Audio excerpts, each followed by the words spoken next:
इस वीडियो में पढ़ेंगे हम स्टैटिक जीके के मिस क्वेश्चन जो हर प्रतियोगी परीक्षा में पूछने की संभावना रहती है और पिछली परीक्षाओं में पूछे भी गए हैं।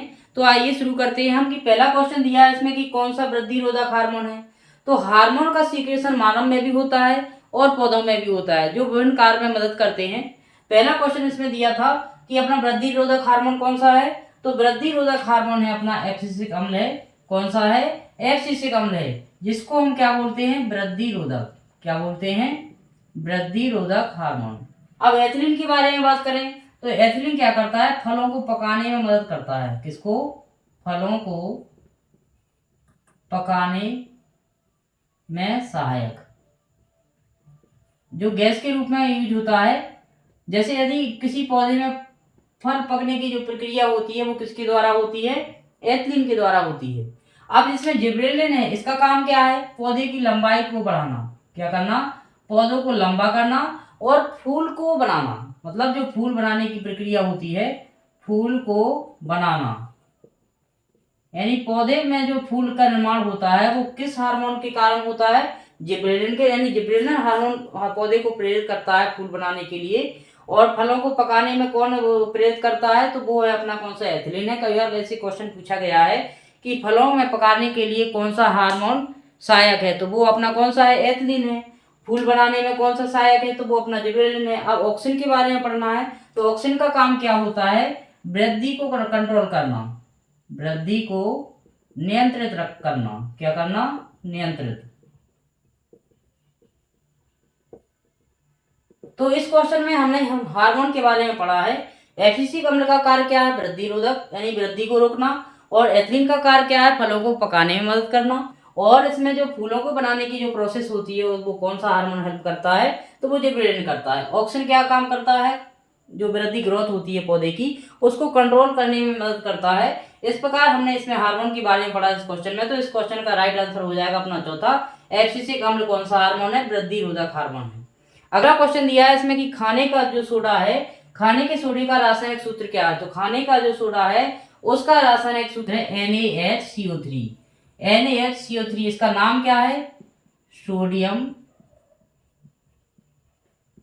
बाइकार्बोनेट। यानी कि जो खाने का सोडा है उसका यदि हम रासायनिक नाम देखें तो सोडियम बाइकार्बोनेट है, जिसको हम किस नाम से जानते हैं? खाने का सोडा। जब हमें कोई पेट में प्रॉब्लम हो जाती है तब हम खाने का सोडा का यूज करते हैं तो ये समस्या दूर हो जाती है। NaCl क्या है? NaCl तो हम घरों में भी यूज करते हैं, साधारण नमक होता है। ये साधारण नमक होता है। NaCl का यदि नाम देखें तो क्या होगा? Sodium chloride. यानी जो घरों में यूज करते हैं हम नमक, उसका रासायनिक नाम क्या होता है?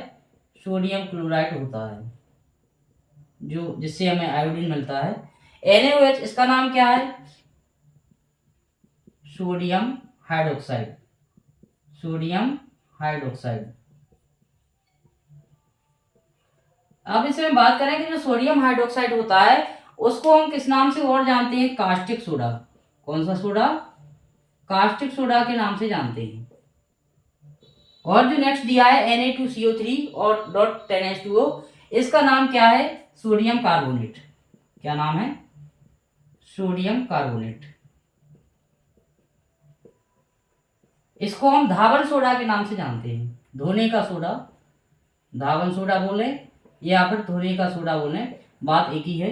इस प्रकार हमने एक सोडे के बारे में पढ़ा है कि खाने का जो सोडा होता है वो क्या होता है? सोडियम बाइकार्बोनेट है, जो घरों में हम यूज करते हैं नॉर्मल। तो इसका आंसर क्या हो जाएगा? इसमें दूसरा हो जाएगा। और साथ में हम अगर नमक की बात करें तो ये सोडियम क्लोराइड होता है। यदि क्वेश्चन पूछा जाए एग्जाम में कि कास्टिक सोडा का रासायनिक सूत्र क्या है, तो इसका है NaOH है, सोडियम हाइड्रोक्साइड बोलते हैं। धावन सोडा का यदि नाम आए कि रासायनिक नाम क्या है तो उसका हम सोडियम कार्बोनेट करेंगे। और ये अपना सूत्र भी याद रखना है। इस प्रकार हमें एक क्वेश्चन के साथ साथ कई क्वेश्चन कवर करते जाना है। तो इस क्वेश्चन में हमने कवर किया है कि जो सोडा पढ़े और उसमें नमक के बारे में ही पढ़ा है। अगला क्वेश्चन दिया है आपने कि वायु संरक्षण अधिनियम किस वर्ष में आया था? यानी जो वायु संरक्षण अधिनियम है, एयर प्रोटेक्शन के बारे में जो अधिनियम आया था वो कब आया था? तो वो आया था 1981 में। 1981 में कौन सा नियम पारित हुआ? वायु संरक्षण अधिनियम। वायु संरक्षण अधिनियम पारित हुआ। अब 1986 में बात करें तो ये कौन सा अधिनियम आया? पर्यावरण संरक्षण, यानी एनवायरमेंट से संबंधित है ये। पर्यावरण संरक्षण अधिनियम कब पारित हुआ या कब लागू हुआ, तो वो हुआ अपना 1986 में, 1986 में। अब 1980 में बात करें, 1980 में क्या हुआ, जल संरक्षण, वाटर कंजर्वेशन, जल संरक्षण अधिनियम, यानी जल को बचाने या कम उसके व्यय करने से संबंधित अधिनियम है। 1972 में कौन सा नियम लागू हुआ, वन्यजीव, जो वन्यजीव होते हैं उनको संरक्षित करने का नियम लागू हुआ है। तो इस क्वेश्चन में हमने कवर किया है कि जो संरक्षण के अधिनियम है वो हमने 4 इसमें कवर किए हैं कि वायु संरक्षण अधिनियम कब आया, तो 1981 में आया। तो इस क्वेश्चन का राइट आंसर हो जाएगा अपना 4th हो जाएगा। अब 1986 में यदि हम बात करें तो वो कौन सा, पर्यावरण संरक्षण अधिनियम है। और 1980 की बात करें तो जल संरक्षण अधिनियम है। और हम वन्यजीव संरक्षण अधिनियम की बात करते हैं तो 1972 में करते हैं। ये इस प्रकार से हमें क्वेश्चन कवर करते जाना है। ऐसे करने से हमें रिवीजन करने में समस्या नहीं आती, वो याद रखने में भी मदद मिलती है। अगला क्वेश्चन दिया है कि मेक इन इंडिया की शुरुआत कब हुई, तो सितंबर 2014 में हुई। लेकिन कब हुई वो याद रखना है हमें, 25 सितंबर 2014 को किसकी शुरुआत हुई, मेक इन इंडिया। जो हम कोई प्रोडक्ट लेते हैं उस पर लिखा होता है मेड इन इंडिया या ऐसी चीज लिखी आती है, लेकिन ये मेक इन इंडिया जो अभियान था, जो हमें योजना थी, उसके अंतर्गत क्या था कि अपने भारत को निर्यात को बढ़ावा देना, उद्योगों को बढ़ावा देना से संबंधित था। तो इसकी शुरुआत कब हुई थी, 25 सितंबर 2014 को। अब इसमें एक बात करना है कि अगस्त 2014 को किसकी शुरुआत हुई, 28 अगस्त 2014 को शुरुआत हुई प्रधानमंत्री जन धन योजना।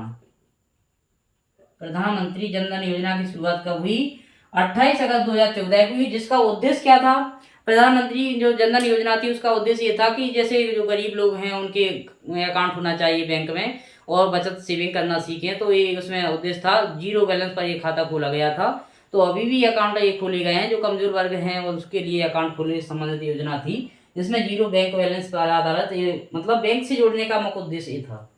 इसमें हम सितंबर 2018 की बात करें तो 2018 में हुई अपनी कौन सी,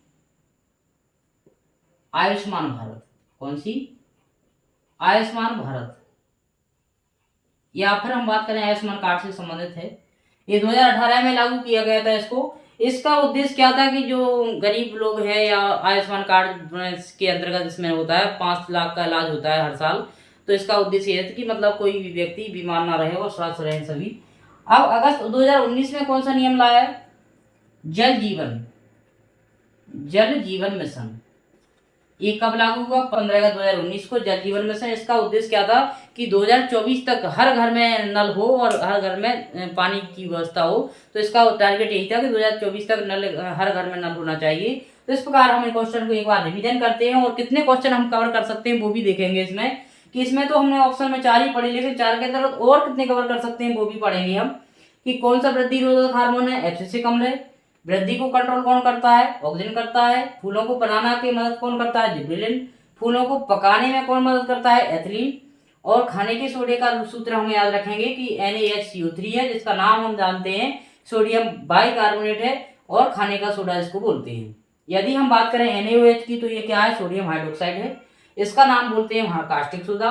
यदि प्रश्न आता है कि कास्टिक सोडा का हमें रासायनिक नाम है तो वो याद रखना है, वो सूत्र भी रखना है, क्योंकि कभी सूत्र पूछ लिया जाता है, कभी इसमें नाम पूछ लिया जाता है। यदि हम बात करें कि धावन सोडा तो उसका सूत्र हमें सोडियम कार्बोनेट नाम मिलता है। वायु सुरक्षा अधिनियम 1981 में आया, वन्यजीव संरक्षण अधिनियम अपना 1972 में आया, और जल संरक्षण 1980 में, और वन संरक्षण अधिनियम जैसे पर्यावरण संरक्षण अधिनियम 1986 में आया। मेक इन इंडिया की शुरुआत हुई थी सितंबर 2014 में। कब हुई, सितंबर 2014 में हुई थी, जिसका उद्देश्य था कि भारत को जो उद्योगों में बढ़ावा देने से संबंधित था।